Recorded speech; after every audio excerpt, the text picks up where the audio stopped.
안녕하세요 형님들, 배달대행TV입니다. 반갑습니다. 오늘은 그 친구 사무실에 잠깐 놀러왔어요. 그래서 친구 사무실에 이 보드가 있길래 제가 맨날 A4 용지만 썼다가 이 보드에 한번 컨텐츠를 담아보도록 하겠습니다. 요즘에 형님들 상점 음식 늦게 줄 때가 많잖아요.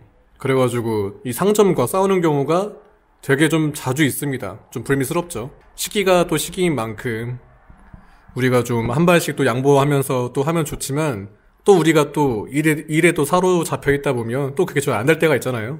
그래서 오늘은 제가 상점과 안 싸우는 이유에 대해서 일단 얘기를 해보겠습니다. 근데 우리가 요즘에 상점과 싸우는 이유가 있습니다. 첫 번째가 음식을 늦게 주셔서예요. 저희는 1분 1초에 촉각을 다투는 사람들입니다. 그래서 정말 근데 1분 1초가 넘겼으면 그나마 괜찮아요. 그거는 괜찮은데 막 5분 10분, 이 10분에서도 얘기를 안 해줍니다. 얼마나 더 늦을지 이야기를 안 해주세요. 그래서 저희가 어떻게 돼요? 발이 묶입니다. 이게 저희가 요즘에 싸우는 이유가 거의 90% 이상이죠. 자, 두 번째가 왜 늦었어입니다. 이게 두 가지가 있죠. 상점에 왜 늦게 와? 고객님한테 왜 이렇게 늦게 가? 그래서 왜 늦었어? 보통 이제 이런 말을 들으면 저희가 이렇게 억울할 때 싸움이 납니다. 저희는 늦으려고 늦은 게 아니거든요. 배차를 잡자마자 저는 그냥 바로 잡고 간 겁니다. 갔는데도 왜 이렇게 늦게 갔냐고가 되는 거예요. 배차마다 상황이 있는데 이미 20분 정도 떠 있어요. 콜이 그냥 둥둥 떠 있습니다. 음식이 거의 식어가지고 밍숭맹숭합니다. 사망 직전이에요. 제가 이 콜을 심폐소생하려고 갔습니다. 갔는데 잡고 나서 바로 갔는데도 상점 쪽에서는 왜 이렇게 늦게 갔냐가 되는 거예요. 참 싸우기 좋은 상황이죠. 혹은 배차 상황에 5분 내로 오래요. 상점에 픽업을 5분 내로 하러 가야 됩니다. 바쁘진 않았어요. 근데 아무도 안 가고 눈치 보고 있다가 저한테 강제 배차를 받은 게 이미 5분을 넘긴 겁니다. 그럼 전 받자마자 바로 갔죠. 근데 이미 시간 넘겼죠. 그럼 상점에서 뭐라 그래요? 왜 늦게 와? 또 싸우기 좋은 상황인 거죠. 모든 건 이 배차 상황에 있습니다. 근데 이거를 우리의 상점 사장님들께서는 다 알 턱이 없어요. 여기서 갭이 생깁니다. 그래서 이게 오해예요, 오해. 오해이기 때문에 제가 웬만하면 안 싸웁니다. 나중에 저희가 상점과 싸우는 이유에 대해서 한번 제가 디테일하게 또 한번 이야기를 드려볼 건데, 오늘은 제가 이렇게 안 싸우는 이유에 대해서만 얘기를 해야 되니까 여기까지만 얘기를 해볼게요. 자, 때는 바야흐로 10년 전이었습니다. 혈기왕성했던 24살의 우리 그 배달대행 TV는 싸움닭이었습니다. 상점에서 기사를 대할 때 약간의 부조리함이라도 있으면 바로 그냥 싸움닭으로 트랜스포머 하는 겁니다. 절대로 또 넘어가지 않았어요. 사과 받을 때까지 싸움닭 모드였습니다. 덕분에 제가 뭐 앞에 영상에서도 몇 번 이야기를 드렸지만 저 때문에 부러진 상점들이 좀 여러 개 있었어요. 원래 그 당시에는 부러지면은 안 되는 핵심 상점들도 있었습니다. 근데 다 부러뜨렸어요. 저 때문에요. 근데 이제 이러한 과정을 겪다 보니까 제가 느꼈던 건 뭐냐면 소용이 없었습니다. 그 규칙 사유가 저희 쪽에 있으면 당연히 사과드리고 재발 방지를 위해서 저희가 또 이야기를 드리죠. 그게 아니고 방금 말씀드린 이 억울한 상황일 때는 제가 무조건 걸고 넘어졌거든요. 꼭 짚고 넘어갔습니다. 그러면 저희가 상식적으로다가 상점에서 뭐 이해를 해주실 거라 생각을 하지만 대부분 잘 안 그래요. 보통 소용이 없게 느껴집니다. 이유가 뭐냐면 상점과 콜사무실 사이에 있는 게 저희 그 기사예요. 콜사무실의 상황에 따라서 콜사무실이 갑일 때가 있고 을일 때가 있습니다. 상점도 갑일 때가 있고 을일 때가 있어요. 근데 우리 일반 기사님들이 생각을 하시기에 어디가 갑입니까? 어디가 갑이죠? 이쪽이 갑입니다. 콜사무실이 갑이라고 생각하시는 분들이 있었다면 그 콜사무실이 되게 귀한 거예요. 이미 자리를 너무 잘 잡고 있는 겁니다. 보통 이런 사무실 전국에 많이 없어요.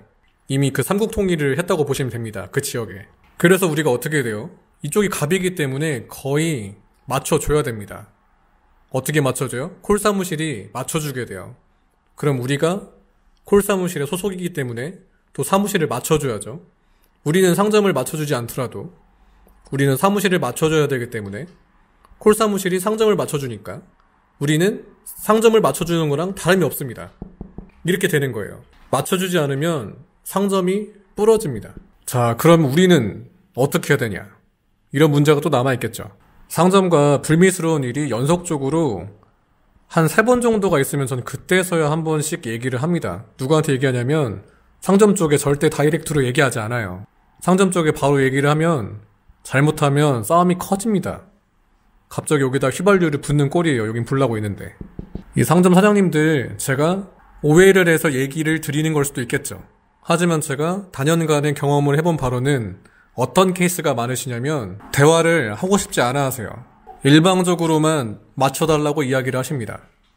근데 이게 또 이분들의 또 잘못은 아니에요. 왜냐면 콜 사무실에서 월 회비를 받는 데가 있습니다.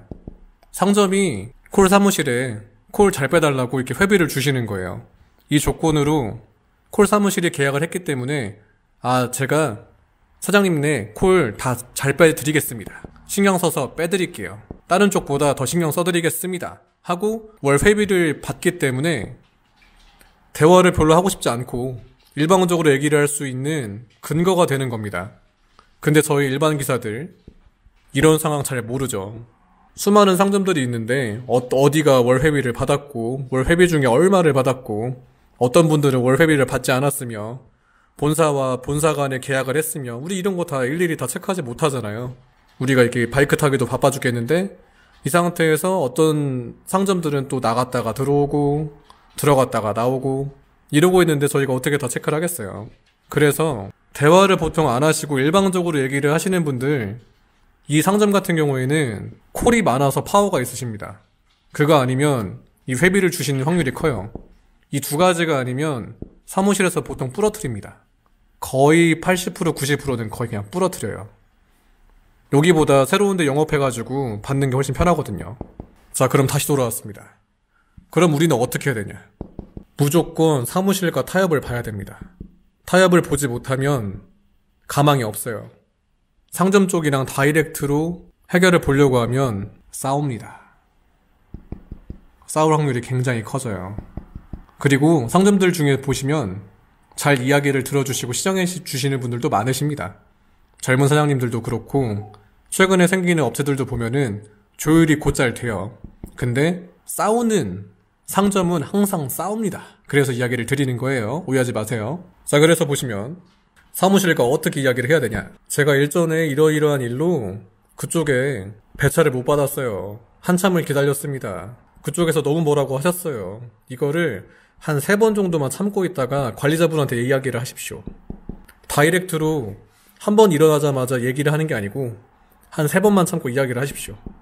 그러면 관리자분께서 오죽했으면 이 기사님이 3번 만에 이야기를 했을까. 왜냐면 이 3번이라는 게 이미 팩트로 남아있거든요.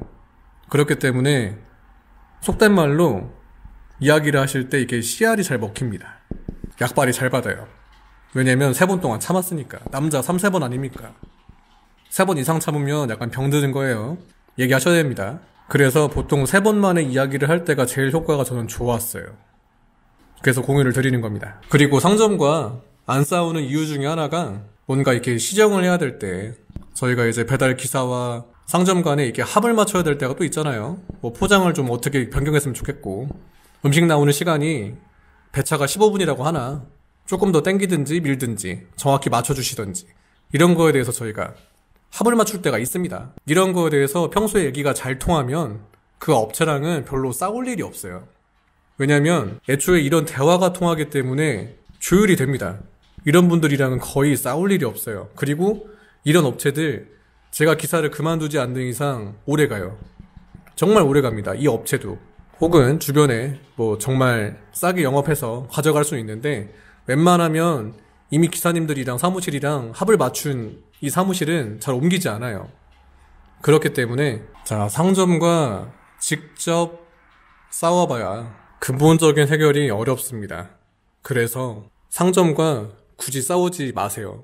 싸울 필요가 거의 없습니다. 모든 건 사무실과 이야기를 하시는 게 바람직합니다.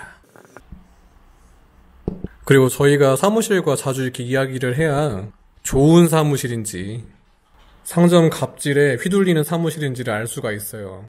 그래서 우리가 어차피 오래 배달 대행을 만약에 하실 거면 좋은 사무실 찾으셔야 되잖아요. 그래서 자꾸 사무실과 대화를 하는 게 바람직합니다. 저도 그래서 좋은 사무실이라 생각을 하고 우리 사무실을 다니고 있어요. 저도 이런 과정 다 겪고 저도 이런 과정을 다 겪고 나서 사무실과 수많은 피드백 끝에 여러 사무실을 갈 수가 있었지만 우리 사무실 다니는 거거든요. 저는 그래서 우리 사무실 좋다고 생각합니다. 그래서 상점과 굳이 싸우지 말고 사무실과 이야기를 하시면 좋은 사무실을 구할 수가 있다. 오늘의 핵심 포인트입니다. 자, 형님들, 오늘 환경이 좀 바뀌어서 좀 보시는데 좀 어려웠을지 모르겠지만 상점과 싸우면 안 되는 이유에 대해서 한번 이야기 드려봤고요. 형님들, 그럼 저는 더 유용한 컨텐츠로 돌아오는 걸로 하겠습니다. 오늘 눈이 안 녹아서 수익인증 영상을 찍으려고 했는데 영업을 안 했어요, 사무실이. 그래서 이번 주에 또 영업을 하게 되면 재밌는 또 수익인증 영상으로 찾아오는 걸로 하겠습니다. 형님들, 감사합니다.